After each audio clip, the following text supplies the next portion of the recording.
दोस्तों, एक पत्नी एक ऑफिस के अंदर कलेक्टर के पद पर नियुक्त होती है, जहां पर उसका पति क्लर्क का काम कर रहा था। उस पत्नी को उस पति ने 2 साल पहले अपने घर से निकाल दिया था और अब वो पति यहां पर फूलों का गुलदस्ता लेकर कलेक्टर साहिबा की राह देख रहा है उसके स्वागत के लिए। जी हाँ दोस्तों, आज की घटना में कुछ ऐसा ही होता है और यहाँ पर एक चीज़ ये भी सीखने को मिलेगी कि परिस्थितियाँ कितनी भी विकट क्यों ना हो, लेकिन इंसान को डटकर मुसीबतों का सामना करना चाहिए, तभी उसको एक अच्छी मंजिल मिल पाती है। नमस्कार दोस्तों, मेरा नाम है जीतू सौरौत और आप लोग देख रहे हो ब्रेन डिमांड चैनल। वीडियो को ज़्यादा से ज़्यादा शेयर करें और पेज को फॉलो करना ना भूलें। आज की ये जो घटना है, इसके अंदर एक लड़की होती है जिसका परिवार ज़्यादा पैसे वाला नहीं है, मीडियम फैमिली है और उसके अंदर ये जो लड़की है ये बहुत ही पढ़ने लिखने में ज़्यादा होशियार है। 10वीं क्लास के अंदर इसके 95% नंबर आते हैं और वहीं पर जब ये 12वीं क्लास में होती है तो इसके 97 यानी कि 97% नंबर आते हैं। और जो लड़की है वो पढ़ने में काफ़ी ज़्यादा होशियार है, तो इसीलिए वो एक फ़ैसला लेती है। वो सोचती है क्यों ना यूपीएससी क्लियर करके कलेक्टर बना जाए, आईएएस बना जाए। अब इसके बाद वो यूपीएससी की तैयारी करने के लिए कोचिंग वगैरह के लिए अपने माँ बाप से कहती है, लेकिन जो माँ बाप होते हैं वो अनपढ़ हैं, उनको पढ़ाई का महत्व इतना नहीं पता है और वो लोग सोचते हैं कि भाई कहाँ बच्ची को कोचिंग वगैरह के लिए भेजेंगे, तो इसीलिए वो उसके लिए एक लड़का देखने लगते हैं। लड़का उनको मिल जाता है, लड़की की शादी करवा दी जाती है। शादी होने के बाद भी जो लड़की है उसके दिमाग में बस केवल वही चीज़ है कि भाई उसे यूपीएससी क्लियर करना है और अपना जो मंजिल है उसको प्राप्त करना है। लेकिन जो लड़की के अब ससुराल वाले हैं वो भी इसी तरह के थे। यहाँ पर जाकर वो अपने पति से और अपने ससुराल वालों से बात करती है कि भाई मुझे पढ़ाई करनी है आगे की, तो वो इसके थोड़ा सा खिलाफ हो जाते हैं। तो यहाँ पर जो ससुराल वाले हैं और पति है वो उससे झगड़ा करने लगते हैं इस बात को लेकर कि भाई तू कोचिंग वगैरह नहीं जाएगी, तो पढ़ाई आगे नहीं करेगी। जबकि पति उसका जो था वो पढ़ा लिखा था, उसको पढ़ाई के बारे में थोड़ी बहुत नॉलेज तो थी कि भाई पढ़ाई में कितनी ताकत होती है। तो यहाँ पर जो लड़की होती है उसको ससुराल से निकाल दिया जाता है, यानी कि जो ससुराल पक्ष वाले लोग होते हैं वो लड़की को अपने घर से निकाल देते हैं। अब इसके बाद जो लड़की होती है वो वापस अपने मायके जाती है और मायके जाकर वो अपनी पढ़ाई को जारी रखती है। इतनी मुसीबतें आने के बाद भी वो अपनी पढ़ाई को जारी रखती है और अपनी कोचिंग को बराबर करती रहती है। इसके बाद जो लड़की होती है उसका टाइम आता है और टाइम पर वो अपना जो कलेक्टरी का पेपर है उसको दे देती है। अभी रिजल्ट आने में थोड़ा टाइम बाकी था, तभी उस लड़की के पास उसके पति के तलाक के कागजात आते हैं कि भाई मुझे तलाक चाहिए। वो डिवोर्स के पेपर उसके यहाँ पर भिजवा देता है, लेकिन जो लड़की होती है वो उस पर साइन नहीं करती और उन कागज़ों को ऐसे ही रखा रहने देती है। कुछ दिनों बाद उसका पेपर जो है कंप्लीट हो जाता है और अच्छे नंबरों से उसका सिलेक्शन हो जाता है। अब वो जिला कलेक्टर बन चुकी है, चारों तरफ उसके चर्चे ही चर्चे हैं। सभी लोग उसको अच्छी निगाहों से, एक रिस्पेक्ट भरी निगाहों से देखते हैं कि भाई इस लड़की के जीवन में कितने सारे संकट आए, लेकिन उन सभी संकटों से बचकर इसने अपने जीवन को इस तरह से सुधार लिया। अब यहाँ पर जो लड़की थी, लड़की का नाम सोनिया होता है, मैं पहले बताना भूल गया, अब बता देता हूँ। लड़की के पति का नाम होता है राम सिंह। तो जो सोनिया है उसकी कलेक्टर की पोस्ट है, उसकी ज्वाइनिंग होनी है और जो राम सिंह था वो एक ऑफिस के अंदर क्लर्क लगा हुआ था सरकारी पद पर। तो ज्वाइनिंग के लिए जो सोनिया का इत्तेफाक से वही ऑफिस में कलेक्टर पद के लिए उसकी ज्वाइनिंग होती है जहां पर उसका पति क्लर्क लगा हुआ था। अब भाई कलेक्टर साहिबा के चर्चे काफ़ी दूर दूर तक होते हैं, तो उसके पति को भी ये चीज़ पता चल जाती है कि यहाँ पर जो कलेक्टर बनकर आने वाली है वो मेरी पत्नी सोनिया ही है, जिसको 2 साल पहले मैंने अपने घर से निकाल दिया था। अब दोस्तों इसके बाद जो राम सिंह होता है और पूरा के पूरा उस ऑफिस का जो भी स्टाफ होता है वो बाहर खड़े हो जाते हैं कलेक्टर साहिबा के स्वागत की तैयारी में, फूल मालाएँ लेकर, गुलदस्ते लेकर वहाँ पर खड़े हो जाते हैं। अब जो कलेक्टर साहिबा है, सोनिया है, वो वहाँ पर आती हैं, गाड़ी से उतरती हैं, उतरते ही देखती हैं कि भाई जो उसका पति है वो यहाँ पर क्लर्क बना हुआ है। इन 2 साल के अंदर ही वो क्लर्क बना था, यानी कि जिस टाइम पे शादी हुई थी उस टाइम पे उसका जो पति था वो क्लर्क नहीं था। अब यहाँ पर जो सोनिया है वो आती है, आने के बाद सभी से इंट्रोडक्शन होता है और यहाँ पे राम सिंह अपना इंट्रोडक्शन करने के बाद एक साइड हो जाता है, यानी कि इंट्रोडक्शन के बाद वो उसको उस ऑफिस में नहीं दिखाई देता। अब जो सोनिया होती है वो पूछती है बड़े क्लर्क से कि भाई एक राम सिंह नाम का क्लर्क था वो कहाँ गया। तो जो बड़े क्लर्क होते हैं वो कहते हैं कि भाई यहीं पे होगा, अभी तो यहीं पे था, आपके सामने भी आया था। अब उसके बाद जो राम सिंह होता है उस पर ये चीज़ देखी नहीं जाती और वो वहाँ से अपने घर चला जाता है। घर जाने के बाद 1 महीने की छुट्टी के लिए वो अपने बड़े क्लर्क को फ़ोन करता है और फ़ोन से ही कहता है कि भाई मैं बीमार हूँ और मेरी तबीयत काफ़ी ज़्यादा ख़राब है, तो मैं 1 महीने छुट्टी पर रहूँगा। इधर जो सोनिया थी वो भी उस पर पूरी नज़र बनाए रखी थी कि भाई कहाँ पर है, क्यों नहीं आ रहा है। जब 2-3 दिन तक वो ऑफिस के अंदर दिखाई नहीं देता है तो जो सोनिया होती है वो बड़े क्लर्क को बुलाती है और उससे पूछती है कि भाई राम सिंह नाम का क्लर्क था वो कहाँ पे गया है। तो जो बड़ा क्लर्क है वो बताता है कि भाई उसने 1 महीने की छुट्टी की अर्जी दी है और कहा है कि मेरी तबीयत खराब है।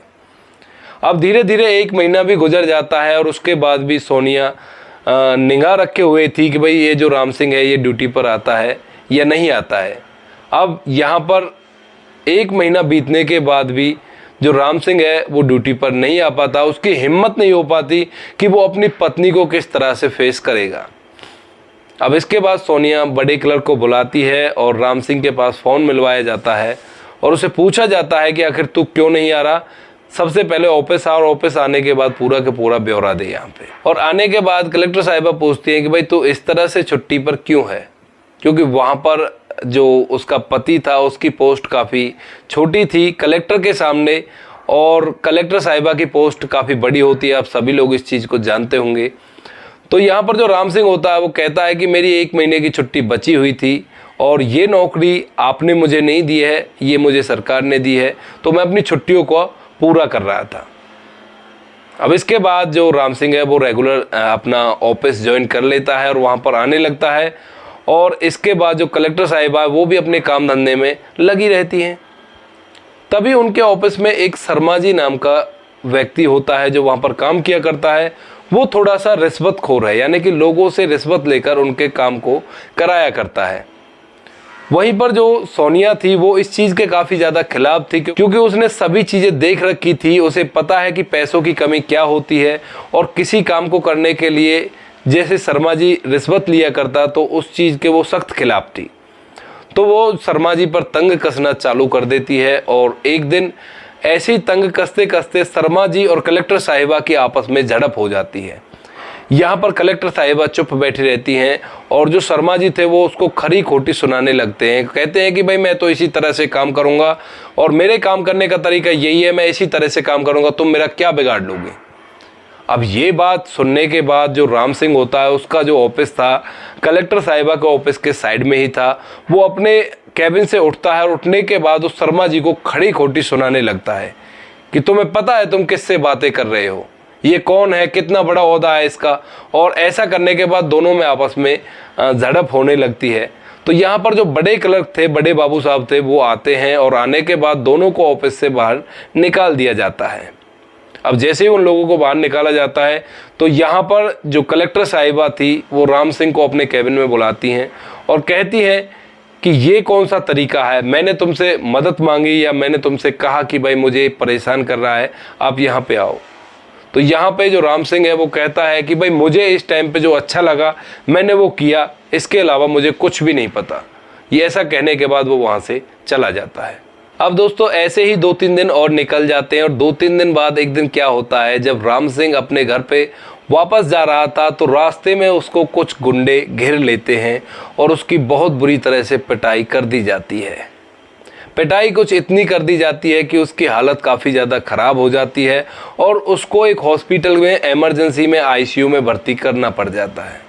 अब दोस्तों अगले दिन जैसे ऑफिस के अंदर जाते हैं तो कलेक्टर साहिबा वहाँ पे आती हैं, देखती हैं कि भाई राम सिंह यहाँ पे नहीं है। उसी दिन ऑफिस के अंदर एक मंत्री साहब का दौरा था, मंत्री साहब वहाँ पर आने वाले थे, तो इस वजह से पूरा के पूरा स्टाफ तैयार था। तो जो कलेक्टर साहिबा वो देखती है कि वहाँ पर राम सिंह जो उसका पति था वो यहाँ पे फ़िलहाल नहीं है। तो जो बड़े बाबू होते हैं उनसे वो उसकी खबर सुध लेती है, पूछती है कि भाई वो कहाँ पर है। तो जो बड़े बाबू हैं वो फ़ोन करके पता करते हैं और उनको बताते हैं कि जो राम सिंह है उसको कल रात कुछ गुंडों ने बुरी तरह से पीटा और पीटने के दौरान वो फ़िलहाल आईसीयू के अंदर भर्ती हैं फलाने हॉस्पिटल में। तो जो यहाँ पे कलेक्टर साहिबा होती है उससे नहीं रहा जाता और वो अपनी गाड़ी को लेकर उस हॉस्पिटल के लिए चल देती है। तभी जो बड़े बाबू हैं यानी कि बड़े क्लर्क है वो कहते हैं कि आज मंत्री जी आने वाले हैं, आपका वहाँ पे जाना ठीक नहीं है, आपको यहाँ रहना चाहिए। तो जो सोनिया है कलेक्टर साहिबा हैं वो कहती है मेरा वहाँ पर जाना यहाँ पर रहने से ज़्यादा ज़रूरी है। ऐसा कहकर वो वहाँ से अपनी गाड़ी को लेकर सीधा उस हॉस्पिटल के अंदर जाती है। वहाँ पर देखती हैं कि जो राम सिंह है वो आईसीयू के अंदर भर्ती है और बेहोशी की सी हालत में है। लेकिन जैसे ही कलेक्टर साहिबा वहाँ पर पहुँचती हैं तो वो अपनी आंखों को उठाकर एक बार उसको देखता है और जैसे ही वो उसको देखता है तो उसकी आंखें नम हो जाती है, लेकिन उसके बाद वो अपनी आंखें वहाँ पर बंद कर लेता है। अब दोस्तों इसके बाद जो कलेक्टर साहिबा हैं वो अपने ऑफिस में आती हैं। बार बार फ़ोन आ रहे थे क्योंकि मंत्री जी दौरे पर आए थे, उन्होंने खरी खोटी कलेक्टर साहिबा को सुनाई थी। और जैसे वो ऑफिस में आती है तो सभी स्टाफ बताते हैं कि मंत्री जी काफ़ी ज़्यादा नाराज़ थे आपके इस रवैये से। लेकिन जो कलेक्टर साहिबा वो कहती हैं कि ये नौकरी मुझे मंत्री जी की सिफारिश से नहीं मिली और ये मंत्री जी मेरा इसमें कुछ भी नहीं बिगाड़ सकते।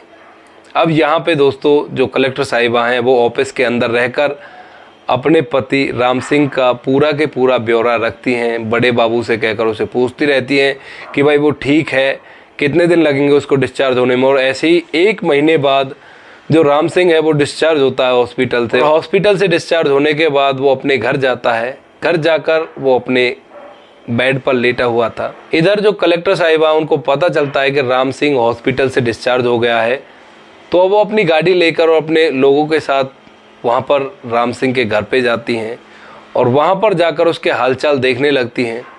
वह देखती हैं कि वहाँ पे राम सिंह बेड पर पड़ा हुआ है, चारों तरफ कचरा फैला हुआ है और कोई घर में उसके पास नहीं है और वो अकेला पड़ा हुआ है बेड के ऊपर और यहाँ पर उसको कोई पानी देने वाला भी नहीं है। तो आकर वो राम सिंह के पास बैठ जाती हैं और उससे पूछने लगती हैं कि भाई तुम्हारे घर में और कोई नहीं है। तो यहाँ पर राम सिंह जैसे ही इस बात को सुनता है तो उसका थोड़ा सा मन भर आता है, लेकिन वो अपनी आंखों के आंसुओं को दबा लेता है और कहता है कि यहाँ पर मैं अकेला ही रहता हूँ। कलेक्टर साहिबा पूछती हैं कि क्या तुमने शादी नहीं की? अगर शादी कर लेते तो यहाँ पर कम से कम तुम्हें दवाई गोली देने वाला या पानी देने वाला कोई ना कोई तो होता, इस घर को साफ सुथरा रखता। तो यहाँ पे जो राम सिंह है वो एकदम से छलक पड़ता है और कहने लगता है कि मैंने तुमको घर से निकाला था लेकिन दिल से नहीं। अगले ही क्षण कलेक्टर साहिबा पूछने लगती हैं कि तुमने जो तलाक के कागज़ भेजे थे वो किस तरह से भेजे थे? यहाँ पे जो राम सिंह है वो कहता है कि वो तलाक के जो कागज़ मैंने भेजे थे वो माँ बाप के दबाव के कारण लगा लो, और मैंने तुमको जो घर से निकाला था वो भी माँ बाप का एक दबाव भी लगा लो। मैंने तुमको घर से निकाला है लेकिन दिल से नहीं निकाला। इधर जो कलेक्टर साहिबा हैं उनकी भी आंखें नम हो जाती हैं। वो सोचती है कि आखिर है तो मेरा ही पति, और यहाँ पर दोनों पति पत्नी फूट फूट कर रोने लगते हैं। उसके बाद उन दोनों के बीच में बातें होती हैं। जो कलेक्टर साहिबा वो कहती है कि मैंने पूरा के पूरा ब्यौरा निकाला है, इसके पीछे शर्मा जी का हाथ है और मैंने शर्मा जी को अच्छी तरह से डांट फटकार कर बर्खास्त कर दिया है। अब दोस्तों यहाँ पे स्टोरी का हैप्पी एंडिंग होता है। पति पत्नी का उजड़ा हुआ घर था वो 2 साल बाद बच जाता है। तलाक उन दोनों का आपस में हुआ ही नहीं था, तो यहाँ पे उन दोनों का दोबारा से वो एक साथ रहने लगती हैं। जो कलेक्टर साहिबा थी वो कह देती है अपने आदमियों से जो उसको लेकर आए थे कि भाई तुम लोग जाओ, मैं बाद में आऊँगी, और अपने घर की साफ़ सफाई करके वहाँ पर राम सिंह को दवाई गोली वहाँ पर दे देती है। तो दोस्तों ये थी आज की कहानी। आप लोगों को कैसी लगी कमेंट सेक्शन में ज़रूर बताना। बाकी दोस्तों वीडियो अच्छी लगी तो वीडियो को लाइक और शेयर जरूर करें। मिलते हैं किसी नेक्स्ट वीडियो नए टॉपिक के साथ, तब तक के लिए जय हिंद, जय भारत, जय हिंदुस्तान।